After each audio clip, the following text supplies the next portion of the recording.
Hello hi जय जगन्नाथ मु रखी आपण मानक स्वागत करछि मोर गोटे मिनी ब्लॉग रे। एठी इवनिंग टाइम रे मु बाहरी पड़े चिकन पकोड़ा खाया आउ एटा ए लोकेशन होउछि सम हॉस्पिटल पाखे भल चिकन पकोड़ा मिले किंतु जो जगह आम खाइबा को चेष्टा करूँ से बहुत ही भिड़ थिला तो आम आउ ट्राए कलुनी से जीवाई। सो आमे आसीगलु सीआरपी पाखे थिबा फूड जॉनसन को सेठी आम हाफ प्लेट रे चिकन पकोड़ा मगेलु बहुत ही भिड़ थिला। एबे टाइम होइए 6:30 आपड़ देखिपे 6:30 एत भिड़ ताले मुझे शुणी ये बहुत फेमस होटेल तो ये बहुत भिड़ हुए तो 11टा पर्यटन भिड़ लगी रही है। तुम भावतु जब आम जो 7:30 कि 8टा भितर आसता आम बहुत ही हैरान होता तो भल कर आम 6:30 आसू इवनिंग टाइम एत भी भिड़ नाला तो अल्प लोक थे तो आप देखिपे से सैड्रे माने बिरियानी ठू धरिकी रोल ठू धरिकी सबू प्रकार आप जहाँ भी चाहिए खावाई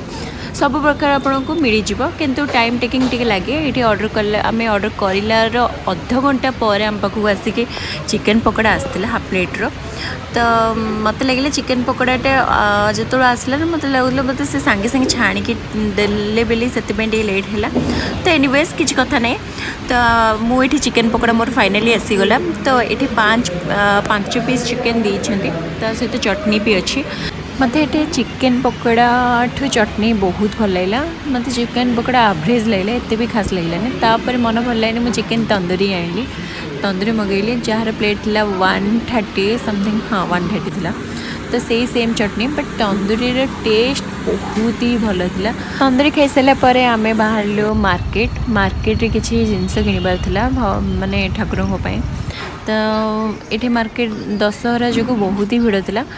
तो आज ब्लॉग एतिके आपण मानक जदि मो भिडियोटी भल लगु थाए प्लीज लाइक शेयर सब्सक्राइब निहाती भाव करेंगे। थैंक यू रही जय जगन्नाथ।